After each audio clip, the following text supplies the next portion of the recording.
fevralın 10-unda və 11-də ölkə ərazisində hava şəraitinin qeyri-sabit keçəcəyi, arabir yağıntılı olacağı, qar yağacağı, bəzi yerlərdə şimal-qərb küləyinin gücləməcəyi, havanın temperaturunun ötən günlərlə müqayisədə 5-8 dərəcə enəcəyi gözlənilir. Yeni Sabah məlumat verir ki, bu barədə Milli Hidrometeorologiya Xidmətinin yaydığı xəbərdarlıqda bildirilib.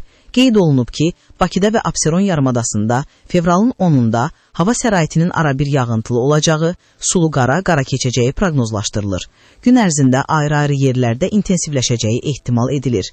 Fevralın 11-də şimal-qərb küləyi mülayimləşsə də fasilələrlə yağıntılı hava şəraiti davam edəcək. Azərbaycanın rayonlarında da fevralın 10-u 11-də də havanın bəzi yerlərdə arabir yağıntılı olacağı, qar yağacağı gözlənilir. Ayrı-ayrı yerlərdə yağıntıların intensiv olacağı ehtimalı var.